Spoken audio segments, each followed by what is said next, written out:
I come to you this wonderful morning from LAX, specifically the Tom Bradley International Terminal. Fortunately, I was able to go home last night, got a great night of sleep, and picked up an extra checked bag, which they were able to check through all the way to Tokyo Haneda, which should make my transit experience in Incheon a little less awful, so I don't have to, go through and pick up a bag again. But, otherwise, pretty good all things considered. TSA's over there. I've got my boarding passes. Just gotta go through. I have an hour and some minutes until the plane actually boards, so onwards and upward. TSA, although rather fortunately, looks quite empty. I haven't flown out of Tom Bradley. I've flown into Tom Bradley a lot, but I don't think I've ever actually flown out of here except for maybe once in the last, handful of years. It's cool because this whole expansion was this mega construction project of LAX, but yeah, let me get through TSA and I'll get back with you guys. Now, unfortunately, one downside maybe of not flying United is I don't get access to the Polaris Lounge, which is very nice with a full restaurant or whatever. Technically, I could go to Terminal 7, and there's a whole tunnel network off that way because all the terminals are connected airside, but it doesn't really seem worth my time considering I have an hour or so until we board. Like, it doesn't make sense. Rather, there is a Star Alliance lounge all the way up there because Asiana, ANA, Lufthansa, all the Star Alliance carriers do their overseas departures out of Tom Bradley, so there's just one consolidated lounge. So off to there I'll go. I'll give you a little run through. It's nothing special. There's just, bar, snacks, bathroom, nothing crazy. The last time I was here, I've never actually seen this open. They have this whole outdoor terrace thing. Oh wow, they even got a barbecue for whoever might use that. Kind of cool. I've never seen anyone out here, and this has been closed every other time I've been here, but yeah, they've got a heater on too. It's not that cold out, but yeah, it's nice. You can go breathe some air. Can't smoke though, that's bad. And they even got beer if you so desire. This is also really funny to see. It's February. It's not that cold out. You don't need to have the heater on the empty outdoor terrace, guys.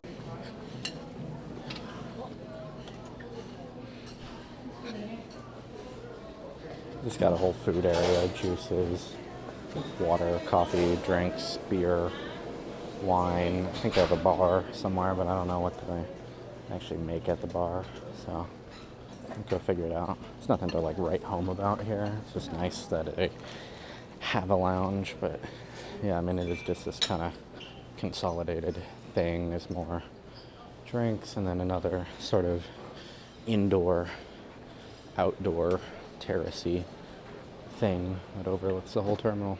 Just a simple little lounge, nothing crazy. Yeah, this lounge doesn't really have anything to write home about. I'm just, in a corner, got some water, got my bag, sitting, just kind of, that's all I have to say. Plane boards in 35 minutes, so get off and get onto that as soon as I can, but yeah, pretty simple travel day. It's about 13 and a half hours to Incheon, 5-hour layover there, and then 2 hours to Haneda, I think. I'm now off to the gate. It's gate 150, which is off over to the left. LAX is cool because when they did the whole renovation of Tom Bradley, they made it so that there's 4 gates capable of handling bi-level boarding of A380s. Might actually be 6, I'm not sure, but off to the gate. The whole international terminal is all really nice. You have all your designer stores and stuff you could, wish for in a large international terminal. I think 2014 or 16, they did the whole Bradley expansion. They just finished an even larger expansion that was this feat of construction engineering because they built everything off-site outside of the airport ground, so construction workers didn't have to go through TSA, and then they actually tracked it all in overnight across 2 runways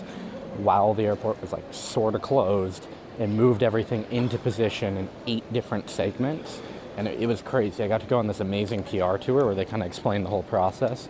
I'll hopefully throw some photo video on screen, but it's very cool. Here's actually gate 148 with Korean Air's A380 because rather comically Korean Air and Asiana both have A380 service to Incheon, and the way that LAX has these gates sort of spaced out with one another, so they're right next to each other. I'll go over to the window and show you.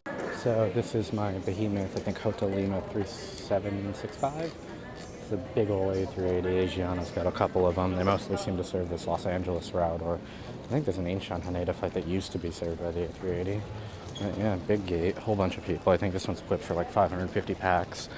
But yeah, time to get ready to be boarding in 15 minutes. Now I'm at the gate. I've got my documents checked and ready to go. Well, luckily, this the terminal was built for it. They do have bi-level boarding for the A380, which is nice. So you go up an escalator, go through a jet bridge, and you're already on the second floor of the aircraft. You don't have to use the stairs.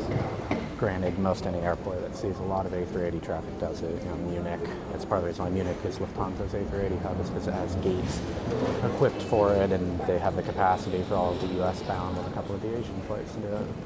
There we go. Now, the only thing that would be nice is if they had glass jet bridges. Almost no US airports do glass jet bridges, so you get these awful carpeted things of depression to get on the plane, which I just hate these. I don't know why so many airports do them. I don't think airports should do them, but here we are. I mean, as far as it goes for being a hard product, you know, it just seems like a pretty standard seat.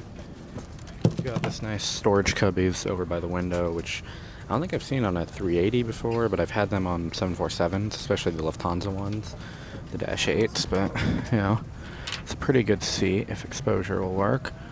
Just like right over the wing, I'm at the front of the middle cabin, which is a bulkhead. I am, however, in one of these more aisle exposed seats, which I tend to prefer not to sit in, but you don't really, at least when I booked this ticket, I didn't really have an eye. I actually couldn't get a seat because they were all assigned, so, you know, I'll take what I can get in that sense, but, you know, all around, not bad. Looking forward to testing out Asiana's, you know, hard product.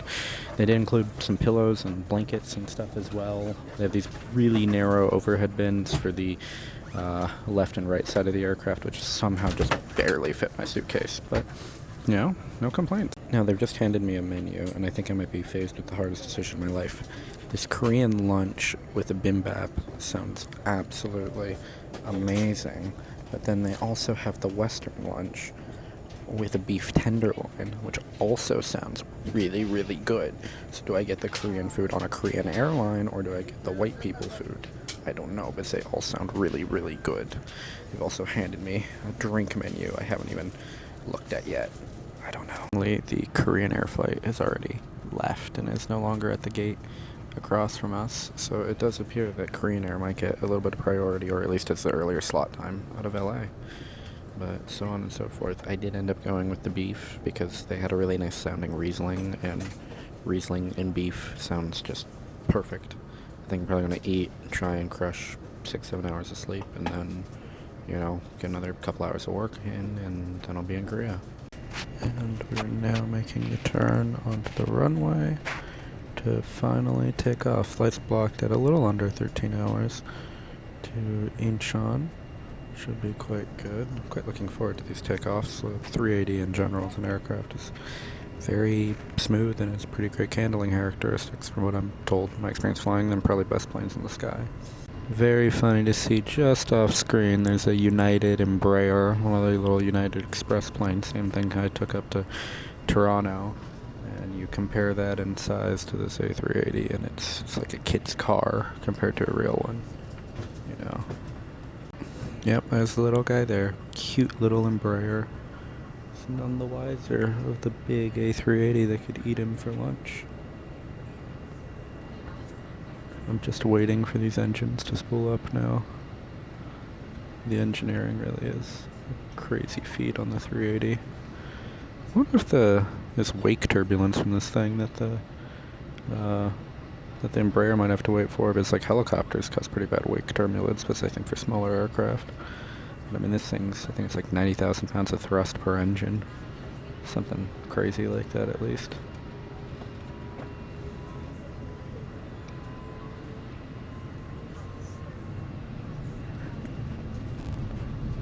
Oh, brakes released.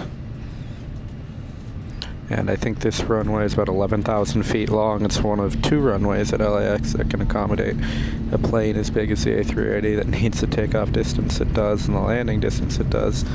I actually, on the other side of the aircraft over there, got to watch Lufthansa A380 land here and shoot photos of it from right next to the runway. I'll insert some footage of it now. That was an amazing experience. It's just crazy how LAX, services these aircraft, and it's always nice to be back in my hometown. Love it or hate it, LA will always be where I'm from and always cool. Those little buildings there is that new extension I spoke about earlier in the video. But yeah, I'll just let the takeoff roll.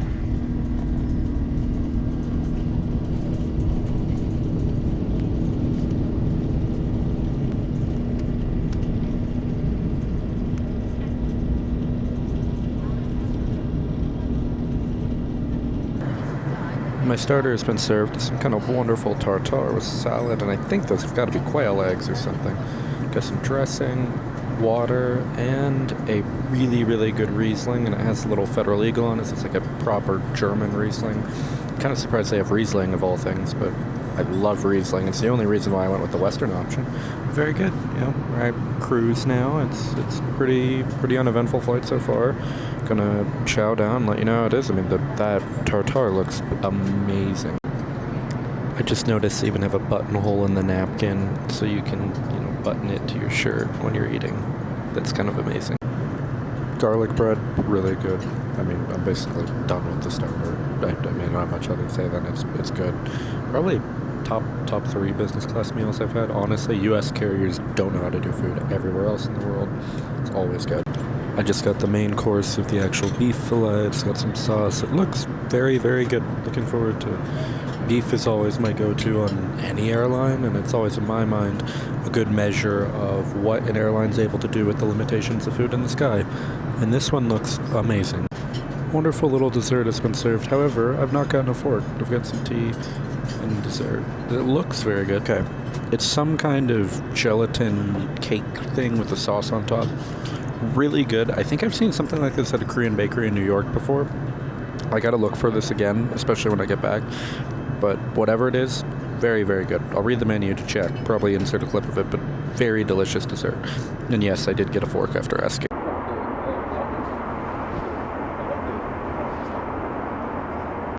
It's been a pretty uneventful flight so far. I ended up getting, probably 6 or 7 hours of sleep. Well, now finally coming into land in Korea. It was good sleep. I think I'm a little messed up on the sleep cycle thing. That's kind of about anticipated, at least not tired. Transit's going to be interesting making my way through Incheon. They did serve a second meal. I'll throw some of that on screen. It was, not anything terrible or special. It was scallops. It was warm. It was tasty. I didn't really get to go to the lounge area a whole lot because unfortunately there's some turbulence on the phone. But yeah, overall nothing to write home about, but it's a good product, good service. Overall, very pleasant, enjoyable flight.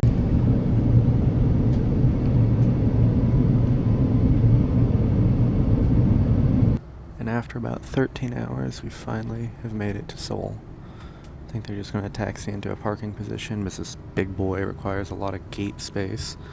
I think this would be it with that little bi-level boarding, deboarding sitch. Hopefully get through customs kind of quick, get checked in for my next flight, and off I go.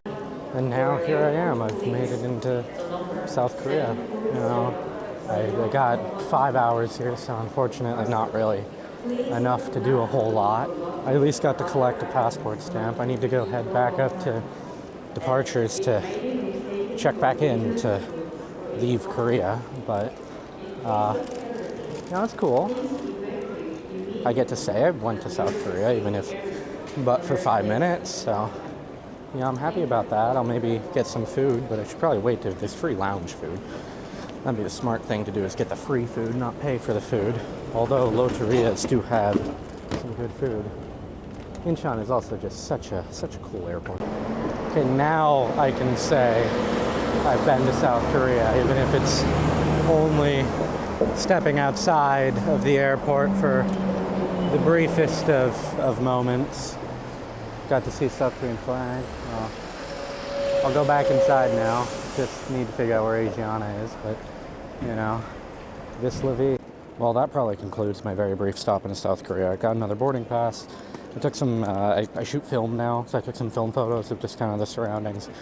outside. I'm gonna head back through security and inversely immigration because I need a shower. Fortunately, I have like 4 hours here, so probably hit a shower, eat some food, drink some water. Staying hydrated is one of the most important things about these kind of hellscape travel days. And security's right over there. Well, that was pretty uneventful. Amazingly, they hand-checked my film, which apparently they won't do sometimes in Incheon, but he gave me a special exemption. Anyways, I'm happy because it's like $150 on slide film I brought with me, so I would like to not have that get ruined. But yeah, now on to the Asiana Lounge. Yay! Okay, fortunately I've made it into the Asiana Lounge without a whole lot of effort, specifically the shower area, because I am in desperate need of a shower after this wonderful travel day. And oh yes, they've got a shaver and toothbrush and stuff. Great. I'm gonna look amazing when I'm done with this. But now I gotta unseal my suitcase, which I'm not looking forward to, and get ready for, well, 6 o'clock. I got 3 hours here. Get ready for shower time. Well, 1 shower later, and I feel a lot more alive. I gotta go get some food, clean up a bit.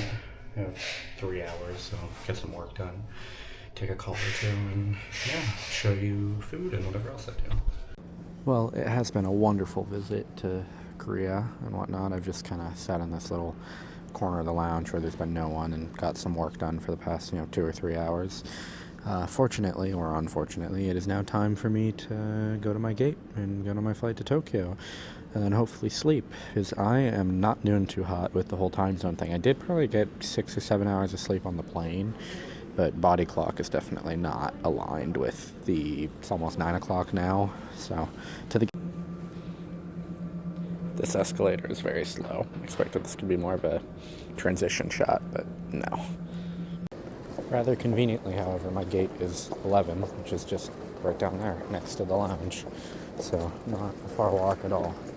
They have all this wonderful duty-free here, but I don't have space, and well, I'm not really intending on buying anything other than records in Japan on this trip, so to the gate.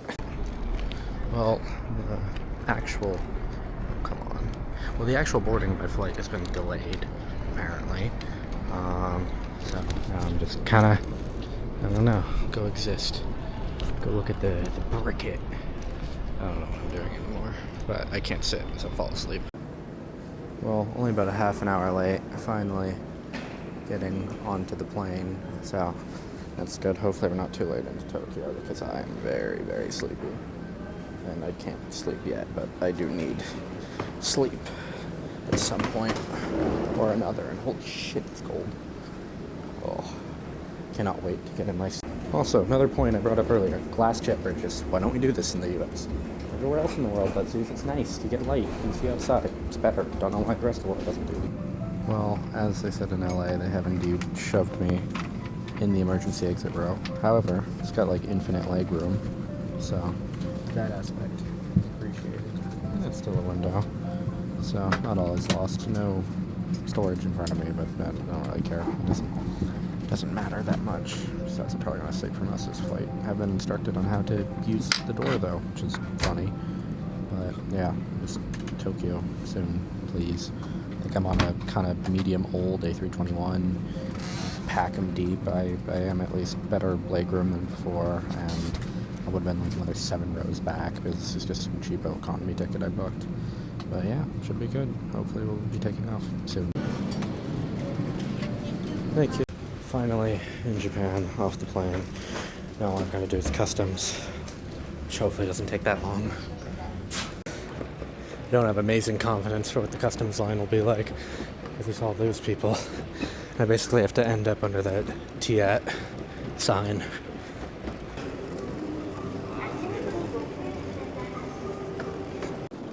And one relatively hectic transit experience later, I'm finally in Tokyo. Now I just gotta get upstairs, go to the lovely, lovely airport hotel and try and crush 4 or 5 hours of sleep. My guesstimation of being in my bed by 1 is probably gonna prove right. Part of the reason why I've got an airport hotel is the monorail over there closes at 11:30. So even if my flight didn't get delayed, there was no way I was making it. So, rather have a place guaranteed than none at all. But here we are, back in Tokyo. So that's exciting at the very least. Well, at least it's attached to the airport. That was my main concern, because I was not about to venture out God knows where to try and find a hotel with a taxi and go to bed even later. Well, if there's one thing I remember about Japanese hotels, it's them being tiny, especially these business hotels, and this is, very tiny. I sort of fit in the shower. I've definitely had worse in Japan, but very, very simple little accommodations. Now, I did see something where I got to double check. Oh, I get one bottle of free water, but I did see a vending machine in the hallway. So, I'm gonna run out and go get some snackies. And they do have wonderful drinks. I'm probably gonna get it before I sweat. It's a little expensive. They do also have generic snack mix and beer and highballs, as well as I think that's a knockoff of lemon zero or whatever. But many things can be had. I'm just waiting on my Suica card to reload because I don't have money on it. So, oh, okay, yeah. Oh, come on, update the card, please. Come on. Ah, money. Oh, you gotta be kidding me, it only takes coins. Okay, well, the free water it is, I guess. Well, I've basically gotten ready for bed. I'm in my little, whatever the hotel provided short thing is. But yeah, I want to get into bed. That light is awfully bright. Do not like that. But yeah, it's bedtime. I'll see you guys in the morning. Hopefully I get up at like 5-ish and I can go get sunrise. I'm not sure if that's going to happen, but I'm hoping it does. So, time to sleep.